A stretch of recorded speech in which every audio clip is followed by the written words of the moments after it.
Hello hi guys, welcome back to my channel Vardhan vibes. అందరూ ఎలా ఉన్నారు? సో నేనైతే చాలా బాగున్నాను.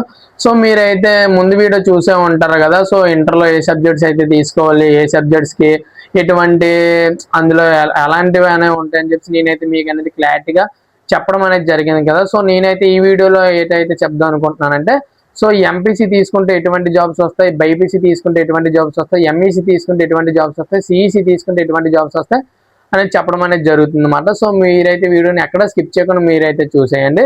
సో మీరే ఒకవేళ స్టూడెంట్ కాకపోతే ఈ వీడియోని 10th క్లాస్ ఎవరైతే రీసెంట్గా కంప్లీట్ చేశారో వాళ్ళకైతే ఈ వీడియోని అయితే షేర్ అయితే చేయండి. సో మీకు యూజ్ అవ్వకపోయినా సరే వాళ్ళకైతే యూజ్ అవుతుంది కదా. సో ఎంపీసీలో మీరు ఒకవేళ మ్యాథ్స్ బాగా చేస్తారంటే మీరైతే ఎంపీసీ చేసుకోవడం చాలా బెస్ట్ అన్నమాట. సో ఎంపీసీలో ఇంజనీరింగ్ కానీ, సాఫ్ట్వేర్ జాబ్స్ కానీ, ఐటీ ఫీల్డ్ సైడ్ మీరు వెళ్ళొచ్చు అన్నమాట. అలాగే బైపీసీలో చూసుకుంటే బైపీసీలో బయాలజీ, ఫిజిక్స్, కెమిస్ట్రీ ఉంటుందని తెలుసు కదా. సో అలాగే ఇందులో ఏంటంటే మీరు ఎటువంటి జాబ్స్కి అయితే వెళ్ళొచ్చు అంటే డాక్టర్ కానీ, నర్సింగ్ కానీ, లేకపోతే ఫార్మసీ కానీ, సో ఎక్సెట్రా. సో చాలా ఉన్నాయి. సో మీరు ఒకవేళ ఓన్గా బిజినెస్ చేసుకోవాలంటే మెడికల్ షాప్ కూడా మీరు పెట్టుకోవచ్చు. సో అలాగే ఎంఈసీ, సిఈసీలో కూడా mathematics, economics, commerce, civics, economics, commerce అన్నమాట. సో రెండు గ్రూపుల్లో సేమ్ సబ్జెక్ట్స్ అనేవి ఉంటాయి, బట్ ఒకే ఒక సబ్జెక్ట్ మారుతుంది. అందులో మ్యాథమెటిక్స్, ఇందులో సివిక్స్ అన్నమాట.